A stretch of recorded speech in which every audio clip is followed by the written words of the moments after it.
We attended the Make the Breast Pump Not Suck hackathon in Boston at the MIT Media Lab, and we also collaborated with the Emerson College. While we were there, we won the Community Impact Award from the Kellogg Foundation. With this project, we were like, oh, well, how do we make a change without being disrespectful? Because for so many years, our people have always done the same thing the same way. Our traditions are solely around women and babies, so our well-being is very, very sacred. And so we were like, how do we make this project about us again? So we came up with the idea to do the dresses. I love that these dresses just allow me to feed my baby right where I am and still feel like I'm a part of what's going on and not withdrawn from my family and the ceremony that's happening. It's refreshing to know that we have young girls who are supporting breastfeeding. They're doing it and they want others to do it. They want to assure that it's passed on. We're trying to figure out a way how to get people within those different pueblos interested in our work, so that way when there's women that need to breastfeed and need to participate in their traditional doings, that they'll have a way to still participate as well as feed their child.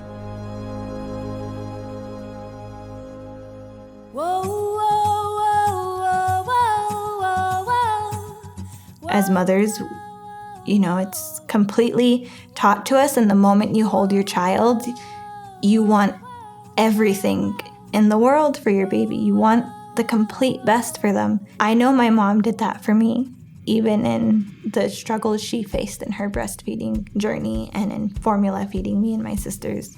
That couldn't have been easy for her, and I idolize her even more for making the decision to do what was best for us. For the longest time, we've lost the history of what our bodies were meant to do. Our bodies were meant to nourish our children beyond birth. The best start a baby can have is breast milk. Breastfeeding has been shown to decrease obesity rates in kids, diabetes rates in kids. It decreases breast cancer rates in moms. There's no bad thing about breastfeeding. It's just like, it's an incredible, amazing thing. With our culture, they say that when the mother breastfeeds, she gives her the baby the knowledge and then also the culture through her breast milk. Because of breastfeeding, we survived.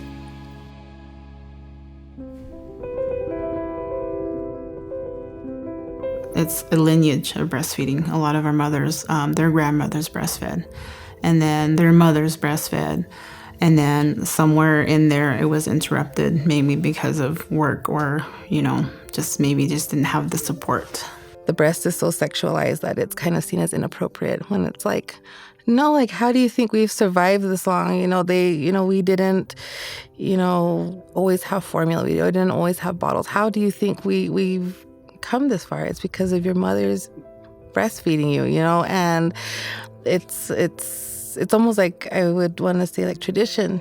A long time ago, I highly doubt they worried about covering up or secluding themselves to feed their children, and I don't think we should have to now in any pueblo. I would hope that especially every Indigenous community, allows open and public breastfeeding. I think in that way we'll heal one another, we'll remove stigmas from our communities, we'll empower one another, and just build a community where it's once again okay to do what is best for your child, always.